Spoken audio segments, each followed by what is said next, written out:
Good afternoon, everyone. Thank you for coming back. I would like to talk about my remote sensing and modeling approach for this flood response and management in Pakistan, and sort of share with you our experience as a case study of my work that I did when I was in Sparko, and introduce to you the UNESCO flood project in Pakistan that we're doing right now. And I've been a part of it through in UNESCO directly now, and before that I was in Sparko during the phase one. So the slides in this talk are mainly going to be during that period. So, but it's all going to be in the same context. To introduce you disaster management in Pakistan, basically you can think of it as the country has a national level authority that works with in operations and disaster risk reduction and trainings, National Institute for Trainings, and the provinces have their own disaster response agencies as well to respond and for the first aid and the entire operations that they do in the administrative process that come involved with it. But I'm going to talk to you about the spatial technology applications while sitting in a different organization, looking at the operations of the government and different bodies during the disaster stages and before disasters, and seeing how, from a perspective of a remote sensing and a hydrology person, how we can aid with the spatial data sets these people and these organizations in the different stages of disaster management cycle. So effectively, the idea is to see what is the mandate of these bodies and organizations, and how do they basically work at different levels, starting from the local administration to the government levels, and how, at what type of spatial information in what form can help them improve their decisions or help them in their preparedness or better response. So the idea behind this comes from what Dr. Ramkibat said. Okay, the availability of data in spatial data is not much of an issue these days. If you see, there's a lot of data access points, not only for open data sets, but also for high resolution spatial data sets or satellites. In Sparko, we had the access to the International Disaster Charter. You could just activate that, and any sensor would passing over the disaster area would get an imagery, and it will provide you for free of cost. And Sentinel Asia as well is an initiative that brings together a lot of sensors and a lot of space agencies from the Asian region, and the data sets made available free of cost for disaster, and sort of the UN Spider as a whole for the collaboration about. So, but the entire background of this presentation basically comes back to the UNESCO flood project that Dr. I mentioned earlier today.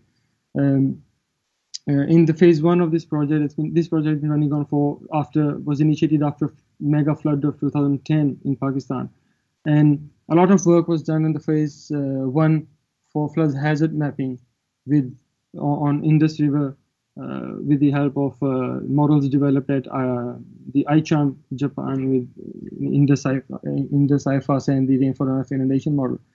And while in that phase, the models were developed and calibrated by the ICHAM themselves, a lot of technical capability or capacity was built through trainings and through exchange programs within the project. Specifically for in the hazard mapping point of the phase one of this project, the 10, 20, 50, and 100-year return period floods were simulated using RRA model and a lot of base data that you need for damage assessment may they be roads or agriculture area or infrastructure, urban area. All of that was mapped. So there was within a certain buffer zone of the industry. So that was very helpful data and a lot of helpful information. So yeah, alongside that, there was some other information, ancillary information as well through other initiatives that were available to us. For example, quality land cover through the GLCCS, the Global Land Cover Classification System. So not only the phase one, but phase one of the UNESCO project, there was a lot of data generated, but there were other data sets available as well for us to implement and see what helpful information we can generate for actually the disaster fighters on ground. So we, with the help of this model and the phase one's capacity that was built and that was transferred, we try to I'll send you I'll share with you a case study that we try to implement as a inundation forecasting tool, or sort of a forecasted inundation based damage assessment tool.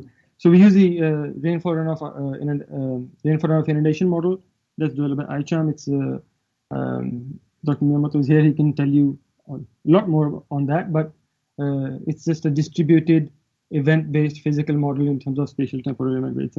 So it can simulate rainfall runoff and inundation at the same time.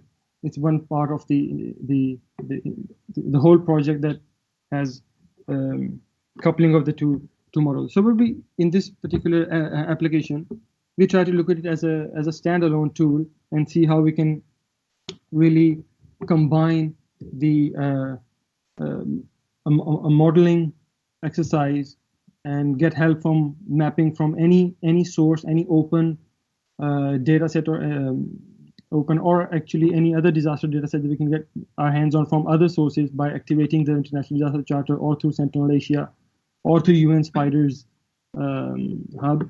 So can make that available to the mainstream disaster management stakeholders in the country.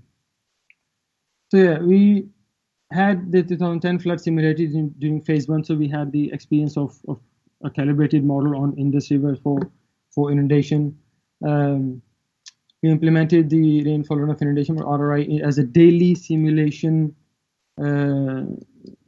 tool to get the maximum inundation. And data sharing was brought into discussion. That's very important. That was a very important and difficult point to really get data real time from organizations that are custodian of the data, but there's no actual real open mechanism to get that access. So there has to be just like it was mentioned earlier, there has to be a director to director agreement kind of stuff, or handshake so that you get the data emailed to you every morning. That's one challenge that we faced, and we sort of foresee it beforehand, so took care of it. But the mechanism was missing, and it's sort of still missing it. So, and we developed a rainfall runoff application for other rivers that go into the Indus River as well. So first, I'm going to share a little bit about the modeling part. And that animation going over there is the 2010 flood simulation, if you've been wondering. So yeah, so we took the rainfall runoff inundation model and did all the base calibrations that are required. We can talk about it in detail later on if you're interested. But what I wanted to share right now is that we, after playing around with it and trying to find a way, we got some really interesting results while using it as a daily inundation forecasting kind of a tool. We provided with 27 from the current day. We provided 27 days rainfall from the past and 27 days discharge data from the past from the current day, and then we let the model run for 30 days in the simulation. So that's actually a 1 month simulation period. So the simulation would kind of say the maximum inundation for 30 days, but the three days are in future. So you sort of get a maximum inundation that you would that it would occur in 30 days, as a 3 days, as a pseudo 3 day in a forecasted inundation, spatial layer of forecasted inundation. So once we do that for 1 day, so when we come back tomorrow morning, we use the state of the model as it was, and then we input that in terms of boundary or initial condition as to start up, and then update 1 day's rainfall and 1 day's discharge, and run it again for the 30 days. So during the entire, because it's a huge basin and a huge river, the flood takes at least a month to the entire event of the flooding when it starts, and the entire hydrograph, it's 1 month or something like that, 20-25 days. So you can actually implement this type of exercise for the entire flooding season while it occurs. So that's sort of one animation over there. So the idea was to actually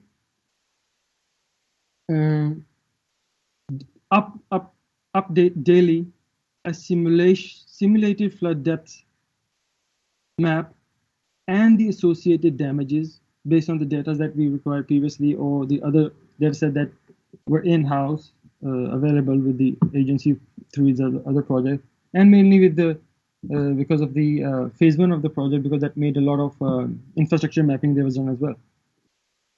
So we would run the simulation for 30 days on the current date, and then we would upload this layer as a forecasted maximum inundation where the flood is going to go for the next 3 days.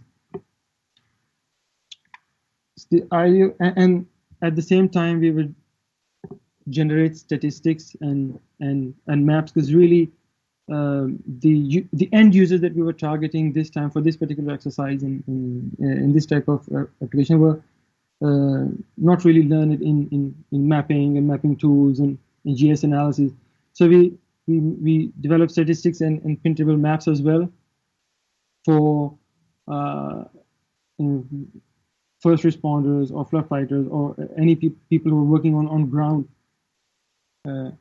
So maps like this would give sort of the forecast, the damages that are coming in the next 3 days as a proxy of the damages that are coming in 3 days, while the layers uploaded can be accessed, and we developed a very basic tool with some basic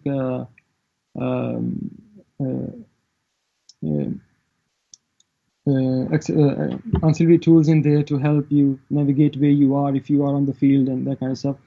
Not really very fancy looking tool, but because we're not a web developing people anyway, we're doing it as an exercise, but it got really populated with data very quickly, so we never got the time to work on the statics until I left that. Anyway, so we generate the flood damages map for each administrative unit, or administrative unit by administrative unit, because of the complexity of the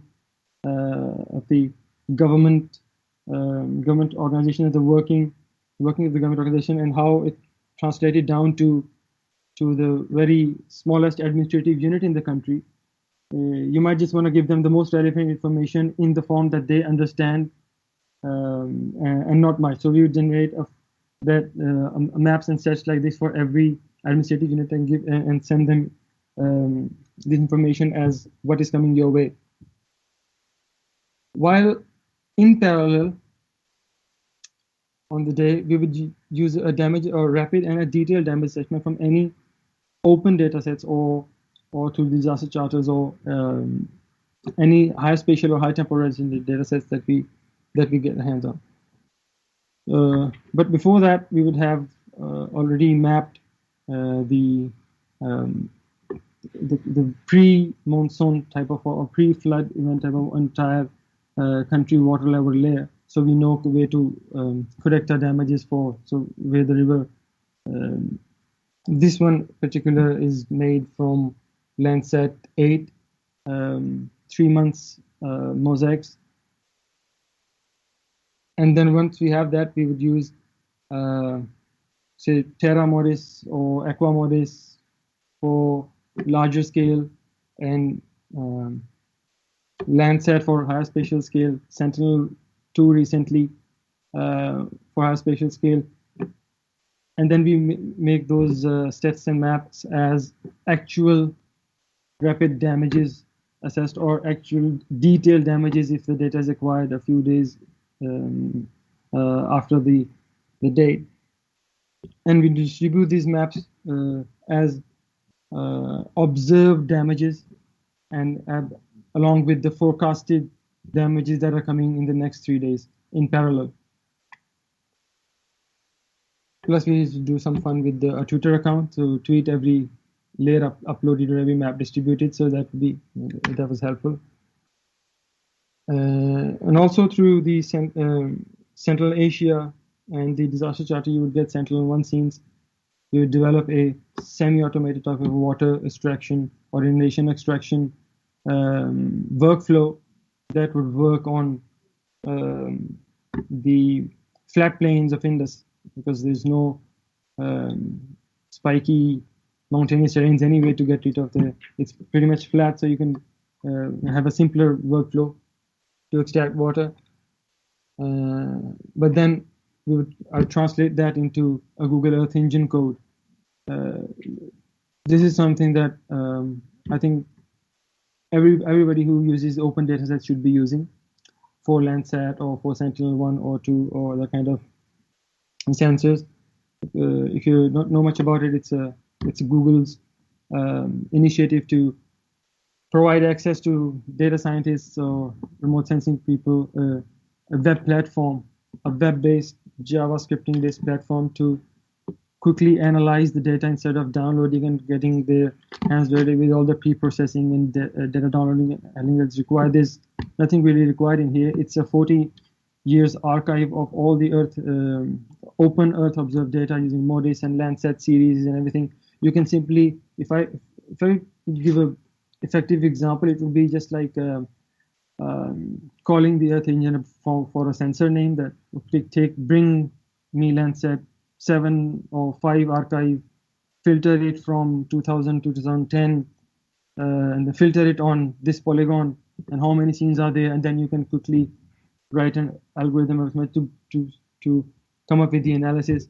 in less time, in a few seconds, instead of having somebody download all the data, the gigabytes and hundreds of gigabytes, and then doing all the handling all yourself. So it's actually the background data sets of Google Archive, but it's made available for you to put your code directly in contact with the data and get the analysis or analyze their output straight away instead of going the other way.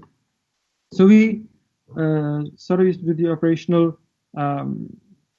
support based on the near real-time flood monitoring because of the near real-time availability of MODIS and the near real-time availability of the analysis capability of the Earth Engine. So if the data layer from Sentinel-1, for example, is made available by Sci-Hub, ESA, so Google Earth Engine, it would get synced to their servers in a couple of hours. So instead of downloading and searching for a scene on top of your area of observation, you can simply have a code saved to click run every couple of hours and see if there's anything new to give you a new water or a new inundation sort of layer. So based on that, we combined the hyperspectral, hypertemporal MODIS sort of imagery as a quick within an hour analysis and to be Sentinel distributed. But later we would add Landsat, SAR, Sentinel-1, and from other Sentinel, TerraSAR-X, LOS-2, Pulsar, maybe RadarSat from InnoSat, from Sentinel Asian as well, but not. But that was done in-house, not on the Sentinel-2. So yeah, because of this temporal look at. I should have put this back here. Because of this type of temporal daily forecasted 3-day forecasted damages and forecasted inundation as a moving window every day for the month. It really was really helpful for the government and government and other organizations that are working in the disaster. So it got integrated into the province, like Punjab province's flood relief portal. They actually made that to do a stock taking of what relief goods have been dispatched, how much people have been rescued, and all that kind of, how much livestock is damaged, how much livestock has been rescued, how many boats do they need. So they made a portal of that, and it got integrated into that and to the National Disaster Management Portal. So really, the idea is if the information was really helpful to the first responders or the disaster management stakeholders at the level that they're working from, if you look at the hierarchy of disaster management, it's really not really more the national crisis management. The head of the national crisis management center is the prime minister anyway, but it's not really his job to be saving people's lives. It's the people who are working in rescues and who are flying boats and that kind. So this kind of tool, very basic looking, but having all the forecast inundation for the next 3 days and a basic find my location tool to be able to open in their boat or on their chopper or whatever, and the damages that have come until today and the damages that they can foresee for the next few days. It got really, so it sort of got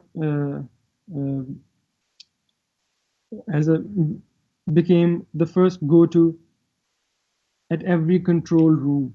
And that became at that point it became serious for us to think about how good it looks or what tools we can add or what are really essential, because we, not being a WebJS guy, just made it on my machine and then we started to play around. We just tried to experiment how, if this information put into the open in this form, in an understandable form, along with the printed and even most of the times tables of areas of damages or crop damages for people who are not very literate or having access to their own local administrative area. So how would this information respond? It's sort of exploded. But effectively, the platform itself, Disaster Watch, is not really complicated. Simply all open, based on open technology. QGIS Web Client 1, Geo server at the back for the raster layers, the simulated ones and the ones that we would generate from satellite datasets. Vector database was in PostgreSQL, so it would easily do some stats and extractions from the vector database, and an automatic map book generator for district level or administrative unit level damage assessment map making tool in some analysis. So I think, what's the time? Yep, I think that'll be enough. Thank you very much.